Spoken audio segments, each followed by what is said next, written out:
ঈদের আগেই বাংলাদেশি ক্রিকেট ভক্তদের জন্য এসেছে বড় ব্রেকিং নিউজ। জনপ্রিয় টি-20 লিগ পিএসএলে এবার ইতিহাস গড়তে চলেছে বাংলাদেশ, কারণ একসাথে একাধিক তারকার অংশগ্রহণ নিশ্চিত হতে যাচ্ছে।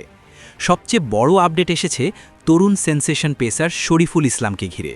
সবকিছু ঠিক থাকলে এবার তিনি খেলবেন শক্তিশালী ফ্র্যাঞ্চাইজি পেশোয়ার জালমির হয়ে।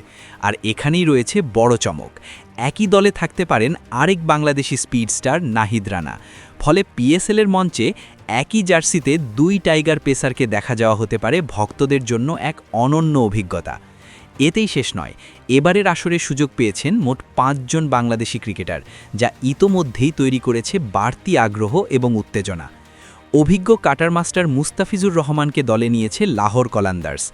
একই দলে আছেন তরুণ ব্যাটার পারভেজ হোসেন ইমন, যা দলটিকে আরও ভারসাম্যপূর্ণ করে তুলেছে।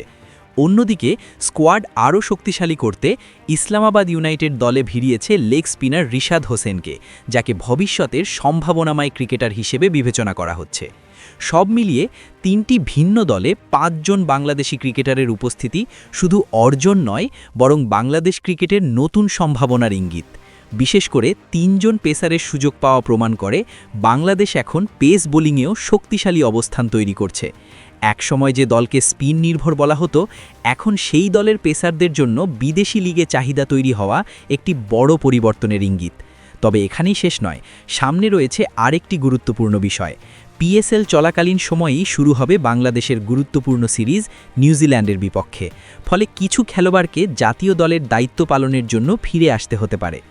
ধারণা করা হচ্ছে টি-20 সিরিজে কিছুটা নমনীয়তা থাকলেও ওয়ানডে সিরিজে বাংলাদেশ পূর্ণ শক্তির দল নিয়ে মাঠে নামতে চাইবে, কারণ লক্ষ্য একটাই, আইসিসি ক্রিকেট ওয়ার্ল্ড কাপ 2027-এ সরাসরি অংশগ্রহণ নিশ্চিত করা। সম্প্রতি পাকিস্তানের বিপক্ষে সিরিজ জয়ের মাধ্যমে র্যাঙ্কিংয়েও উন্নতি করেছে বাংলাদেশ। 10 নম্বর থেকে উঠে এখন 9 নম্বরে অবস্থান করছে দলটি, এবং লক্ষ্য আরও এগিয়ে যাওয়া। সব মিলিয়ে সামনে রয়েছে দুটি বড় মঞ্চ, পিএসএল এবং আন্তর্জাতিক সিরিজ। এখন দেখার বিষয়, এই গুরুত্বপূর্ণ সুযোগগুলো কতটা কাজে লাগাতে পারেন বাংলাদেশের ক্রিকেটাররা।